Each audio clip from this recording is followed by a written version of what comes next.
दिन से एक शख्स जिसकी असलियत सामने आ गई है, अहले बैत की दुश्मनी के लिए जो बड़े ही तरीके के साथ यानी काम कर रहा था, उलमा के लिबास में और शीयत का लिबादा ओढ़े हुए, शीयत का खुद को बड़ा ठेकेदार बना के खुद को पेश कर रहा था और इनकलाब ईरान का बहुत हिमायती खुद को ज़ाहिर कर रहा था और तरह तरह के उसके बयानात आए। कभी अमीर शाम की वकालत, कभी ज़ाकिरीन के ख़िलाफ़, कभी मातमदारी के ख़िलाफ़, कभी जनाब अमीर मुख्तार अलैहिर्रहमा जिसके लिए इमाम सैयद और साजिद्दीन दुआ फरमाएँ और मासूम इमाम को खून रोने वाले इमाम के चेहरे पे जिसकी वजह से तबस्सुम आए, उस हस्ती के ख़िलाफ़ इसने लब खुशाई की, अपनी ज़बान को खोला तो मुख्तलिफ जवाबात भी आए। तो अब तो इसने हद कर दी ये कहकर कि मजालिस अज़ा और नमाज तरावी जो है वो एक ही किस्म की है, जैसे तरावी है वैसे मजालिस है। तो इसने ऐसा शीयत पे हमला किया है कि जिससे लोगों के दिल चूर चूर हो चुके हैं। तो आप सोचेंगे कि गुलाम अकबर साकी अहले बैत का अदना समदा खान क्यों खामोश रहा। मैं खामोश नहीं रहा। मैं 3-4 दिन से जब से ये सुना मैं इसकी खोज में इसके हस्ब व नसब तक पहुँचा हूँ, इसकी असलियत तक पहुँचा हूँ। चूँकि मेरा ताल्लुक़ बज़्म इस्माइल से है, दरस आले मोहम्मद का मैं फ़ारिग़ तहसील हूँ। मौलाना मुबल्लिग़ आज़म वकील आले मोहम्मद का ये तुर्रा इम्तियाज़ था कि वो दुश्मन के बारे में भी गुफ्तगू उतनी देर तक नहीं करते थे जब तक दलाइल के अंबार इकट्ठे नहीं कर लेते थे, असनाद के अंबार लगा लेते थे। तो पूरे सियाक़ो सबाक़ के साथ गुफ्तगू करने के लिए पहले दुश्मन के घर तक पहुंचना पड़ता है, उसकी असलियत तक जाना पड़ता है। तो अल्हम्दुलिल्लाह आप तमाम मोमिनीन को मैं ये ख़बर दे रहा हूँ और जितनी खबर दे रहा हूँ उसका क़यामत तक जब तक ज़िंदा हूँ ज़िम्मेदार हूँ। कोई एक बात भी गलत हो तो मेरी सज़ा जो ये चाहे अहले बैत का दुश्मन वो मुझे दे सकता है अगर मेरी बात गलत हो। एक तो इसका नाम असल ये नाम जवाद नकवी नहीं है, ये 2 नंबर नाम है। इसका पहला नाम फरजंद अली शाह था। ये अब वहाँ है, अब भी पक्के माने हुए सलासा के और अमीर शाम के मुरीद हैं, पक्के सुन्नी हैं, जिस वजह से इसके अंदर ये दोनों नजीब तरफ यानी दोनों तरफ से, तरफैन की तरफ से, ननियाल की तरफ से भी और ददियाल की तरफ से भी अहले बैत की दुश्मनी इसमें कूट कूट कर भरी हुई है। इसको पाला सैयद खिजर हुसैन शाह साहब जो इसके रिश्तेदार थे, इसके मामू या इसके वालिद के किसी तरफ से कज़न थे। फिर इसको पाला और इसके वालिद का जनाजा भी सुन्नी हुआ और पक्का सुन्नी था इसका वालिद।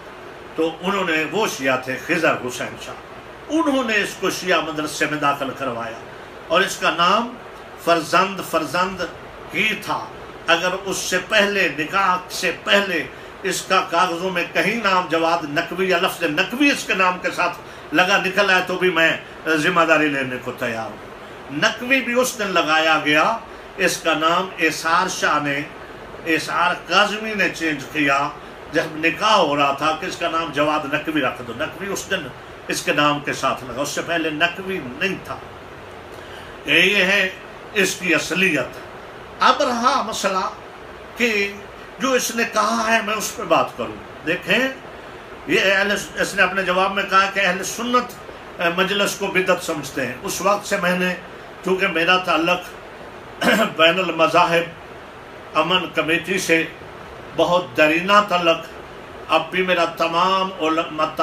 मकातब फ़िक्र के मुफ्ती लेवल के लोगों से रब्ता होता है। हर वक्त मैंने अहले हदीसों के मुफ्ती नसरुल्लाह अजीज़ से लेकर पीर इब्राहिम सियालवी तक तमाम मकातब फ़िक्र के उलमा से पूछा कि क्या मजलिस है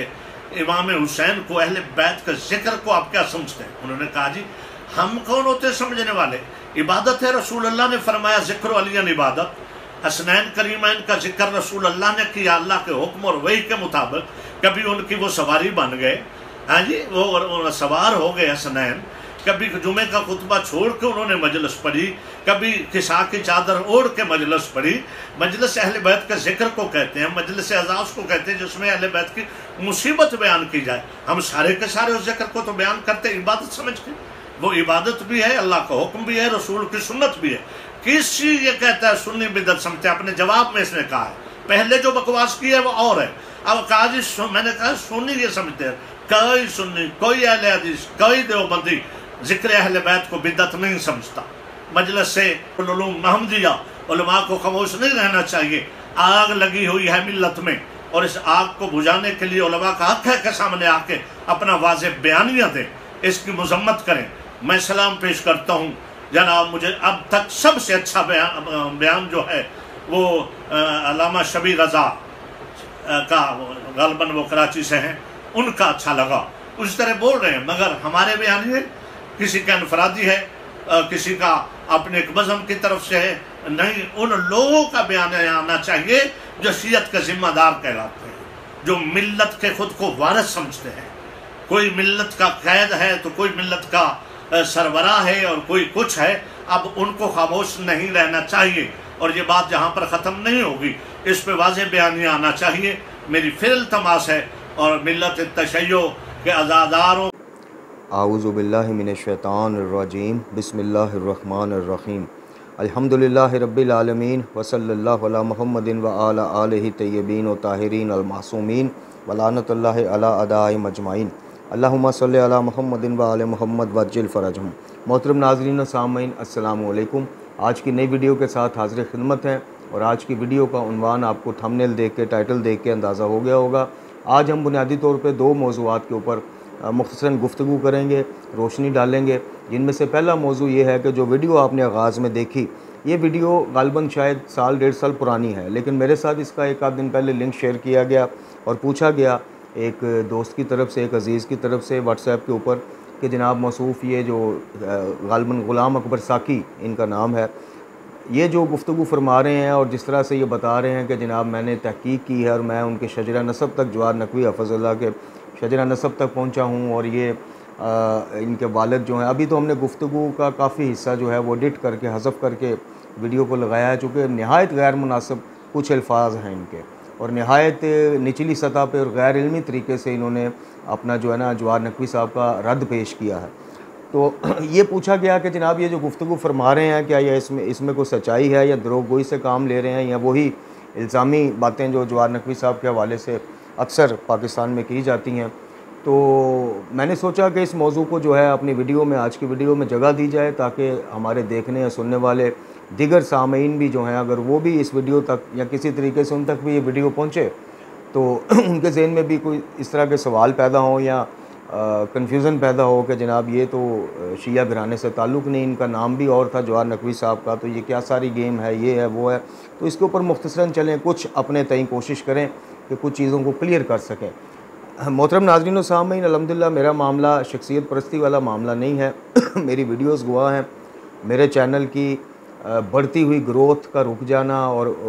बल्कि नीचे आ जाना, व्यूज़ का नीचे आ जाना, ये सारी चीज़ें गवाह हैं कि अल्हम्दुलिल्लाह मेरा शख्सियत परस्ती जैसे जुर्म से कोई ताल्लुक़ नहीं है। जिस बंदे की, जिस आलम की, जिस जाकर की जो बात कुरान और अहले बैत अलैहिस्सलाम के वज़ा करदा रास्तों के मुताबिक होगी, वज़ा करदा असूलों के मुताबिक होगी, हम उसकी सपोर्ट करते हैं। जिस तरह किबला मोहम्मद हुसैन बरस्ती साहब आलल्लाह मुकामहू, उनका तारफ़ जो है मुझे बड़ा लेट हुआ, वो दुनिया से जा चुके थे, लेकिन अल्हम्दुलिल्लाह हमने उनकी मतलब कुतुब का तारफ़ भी पेश किया और उनकी तौहीदाना जितनी कोशिशें थी उनके ऊपर की गुफ्तगू की। किबला मोहम्मद हुसैन नजफ़ी डक्कू साहब हैं या दीगर उलमा हैं जो कुरान और अहले बैत के मुताबिक लोगों की फ़िक्री और नज़री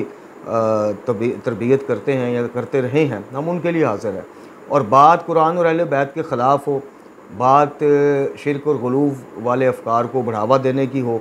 उसको बढ़ावा देने वाला कोई कितना भी बड़ा नाम हो, अल्हम्दुलिल्लाह हमने इल्मी रद्द के तौर पे हमेशा उनका रद्द पेश किया है, इल्मी तौर पे। जिस तरह के ज़की बाकरी साहब, जिस तरह के शहनशाह नकवी साहब, जिस तरह के राजा नासिर अब्बास साहब का एक क्लिप हमने उसके ऊपर गुफ्तगू की, तो ये सारी चीज़ें गवाह है कि अल्हम्दुलिल्लाह हमारा शख्सियत परस्ती से कोई ताल्लुक़ नहीं है। अगर हम शख्सियत परस्त होते या कोई चीज़ समझ आए ना आए, बस मिनोवन किसी शख्सियत की तरफ से की गई बात को डिफेंड करना है, उसको मानना है, चाहे अपनी अकल में वो घुसे ना घुसे, तो फिर आज जिस तरह से मैंने अर्ज़ की, आपको बताया कि आज जो हमारा चैनल का जो हाल है या हमारे व्यूज़ का जो हाल है ये ना होता, और एक ग्रुप जो है जिस तरह उसकी मुखालफत हमने सही और जिस तरह से हमने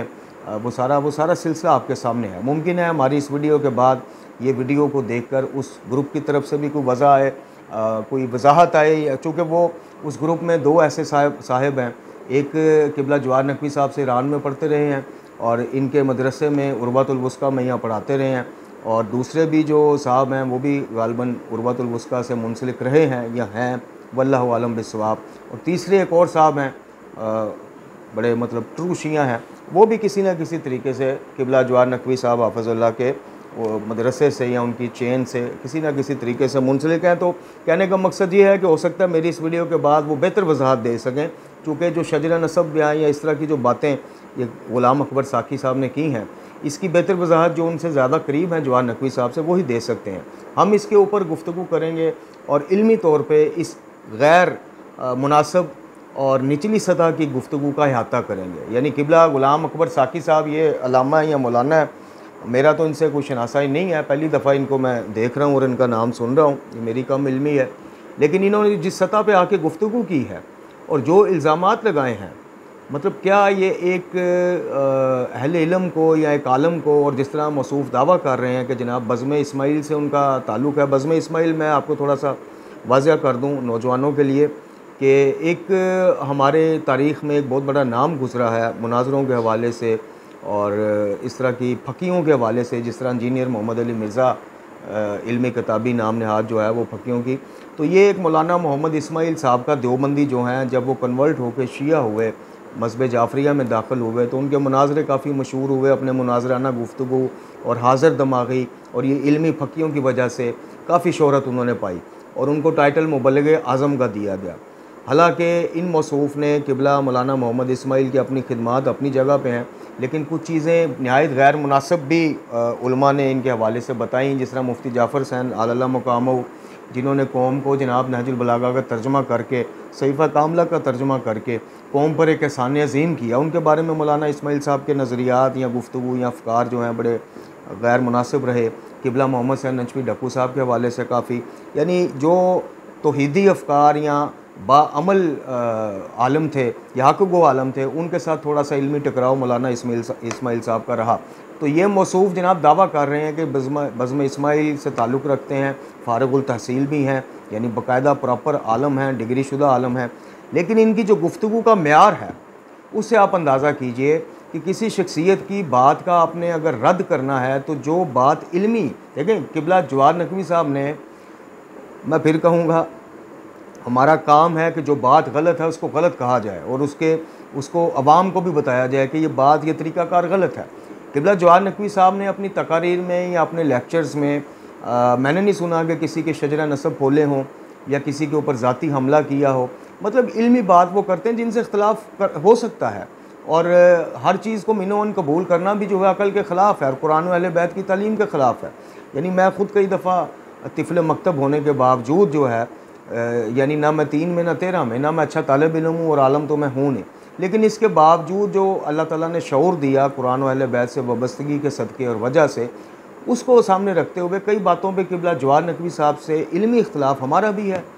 अभी इस गुफ्तगू का, इस वीडियो का जो दूसरा मौजू है इमामत और जमहूरियत के हवाले से, वहाँ भी बात आपके सामने अयां हो जाएगी, वाज़ह हो जाएगी। इसी तरह अमीर मुख्तार रहमतुल्लाह के हवाले से जनाब जो हमारा मौक़िफ़ था, हमने प्रॉपर वीडियो बना के पेश किया। और सबसे बड़ी बात यह है कि जब किबला जवाहर नकवी साहब से मेरी मुलाकात वन एंड ओनली एक ही मुलाकात हुई है,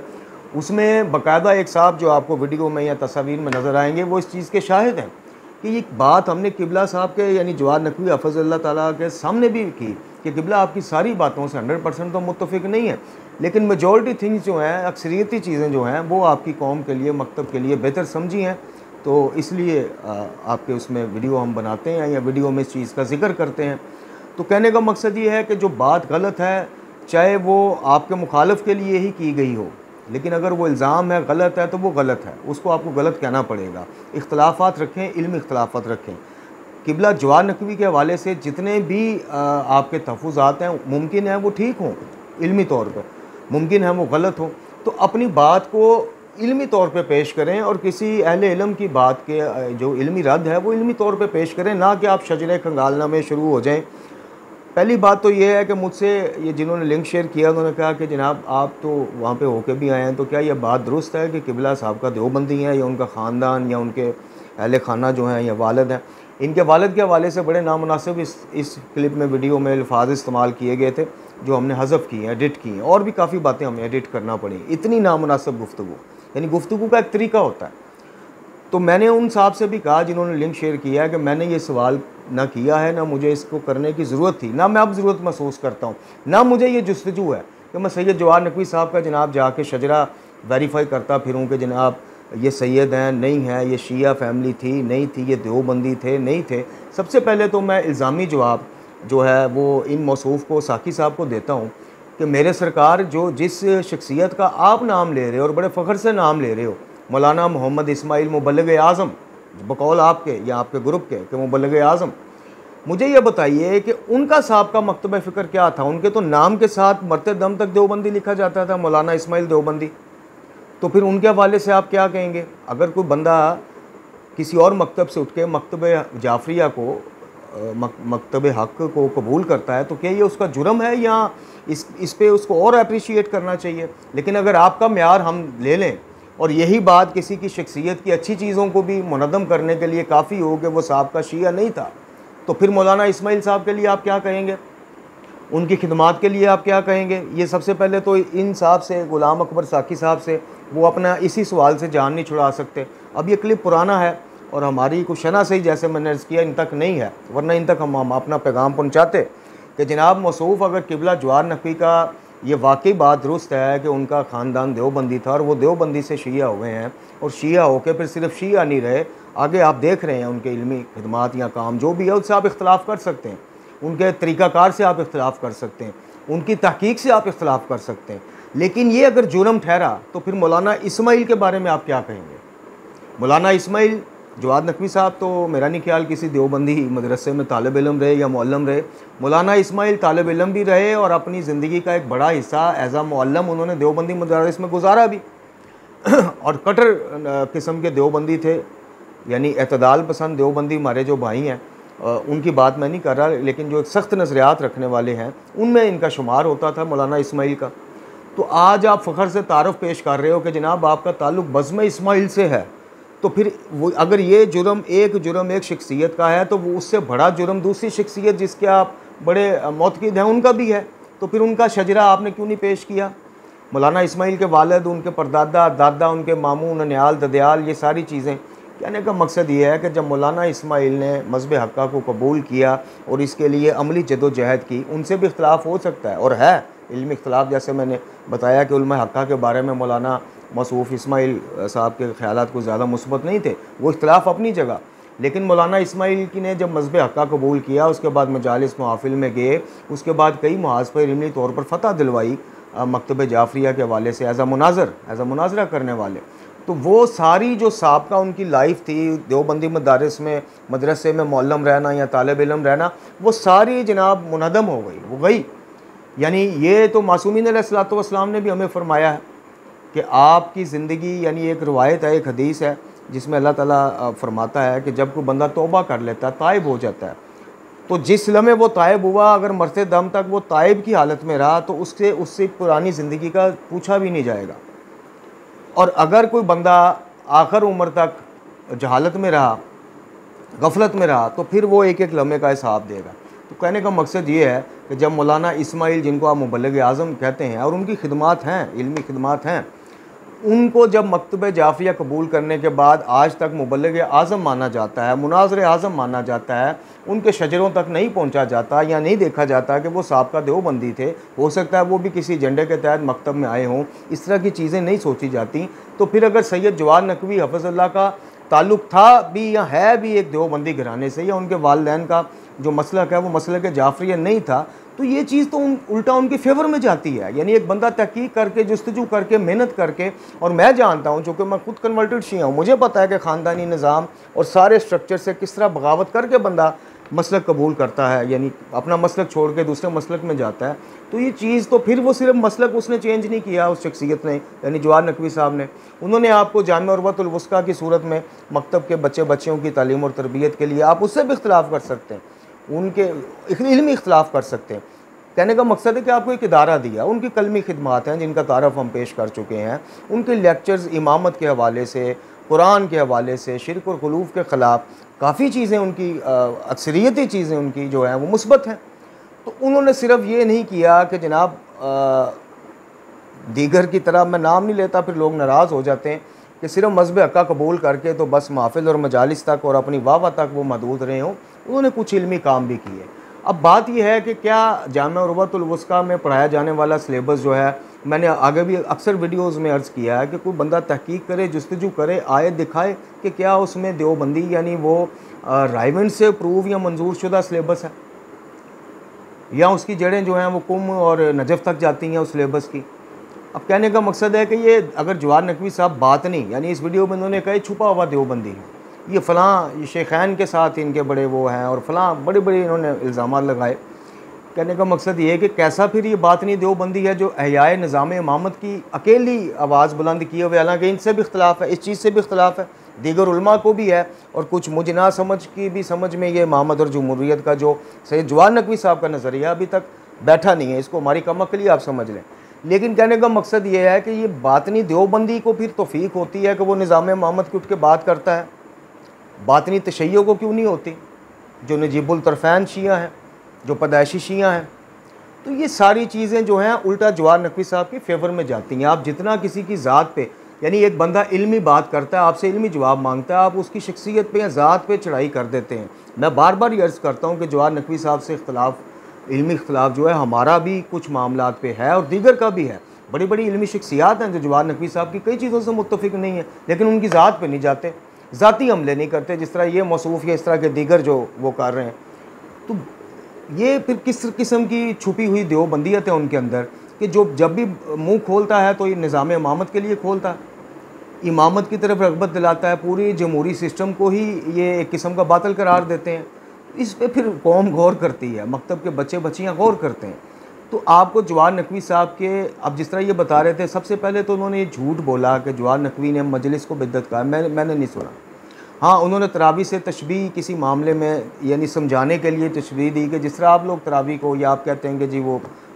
ज़माना रसूलुल्लाह सल्लल्लाहु अलैहि वसल्लम में नमाज तरावी जो है बाजमात नहीं पढ़ी गई, तो इस इनवान से इसको बिद्दत समझा जाता है। तो इसी तरह कुछ अहले सुन्नत जो है वो मजालिस को या मजलिस को लेके, तो वो एक समझाने के लिए शायद वो बात कर रहे थे, जिसको तोड़ मोड़ के फिर किसी दूसरी तरफ ले गए।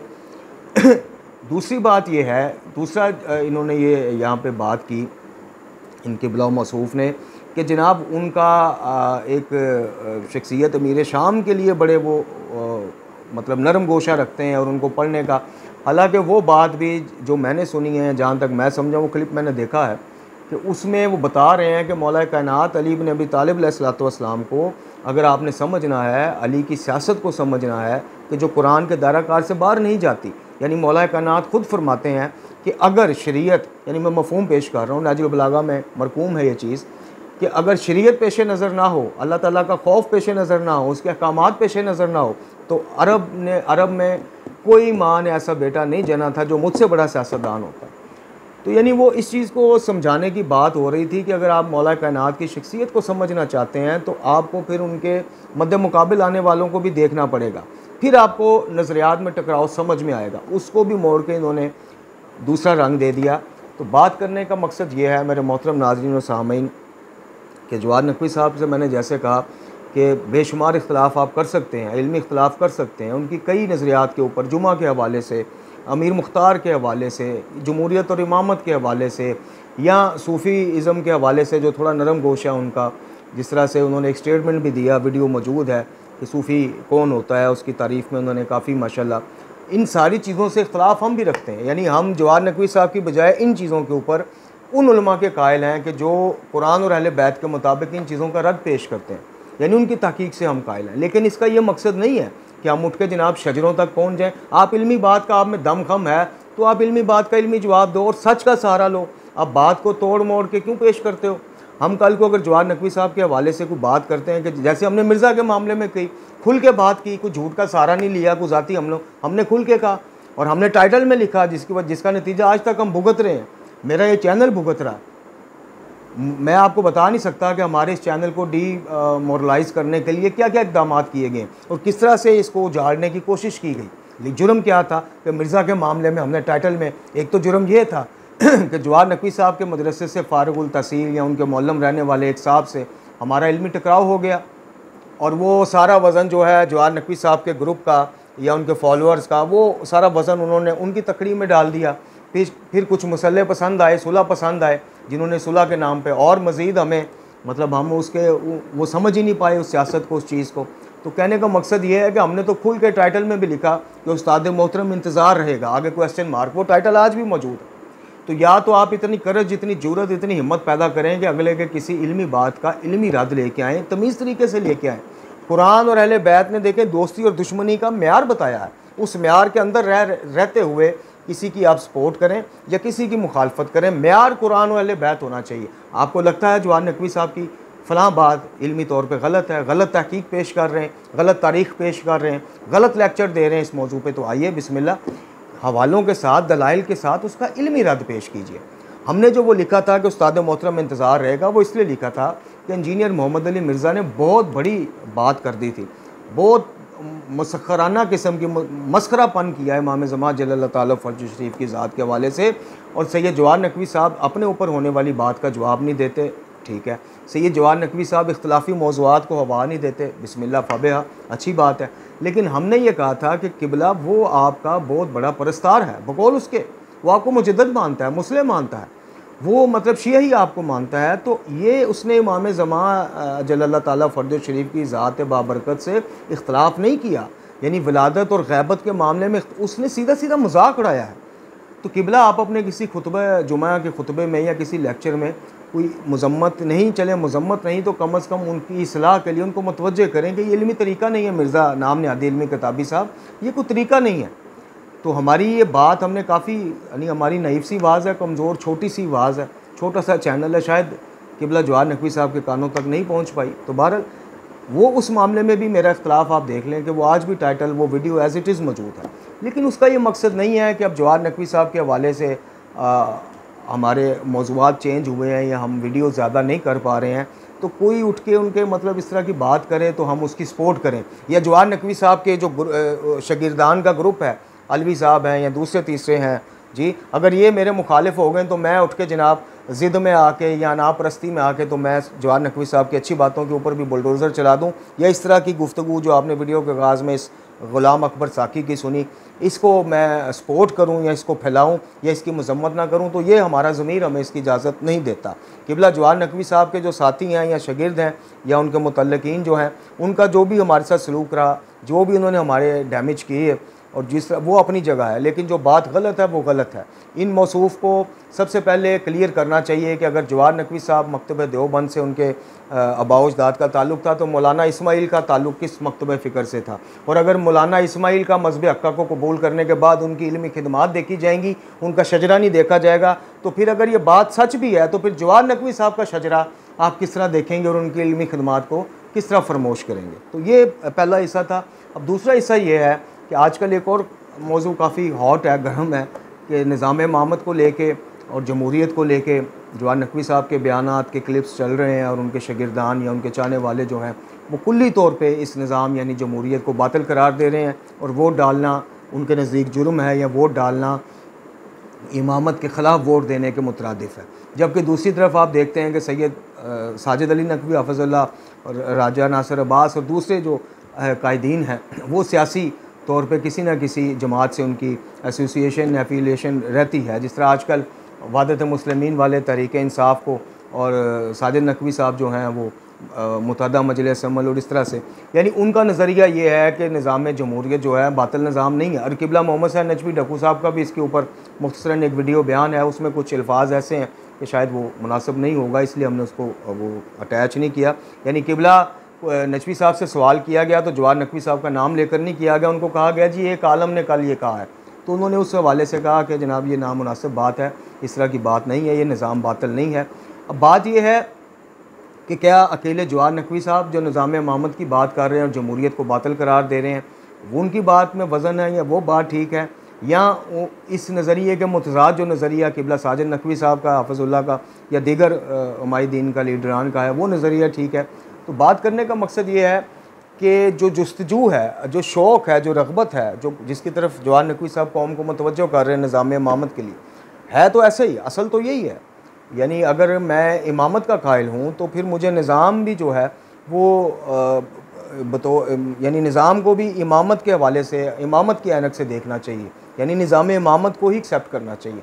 लेकिन कुछ फैक्ट्स होते हैं, कुछ हकीकतें होती हैं। अब पाकिस्तान में अक्सरियती मसलक नहीं है, मसलक जाफरिया,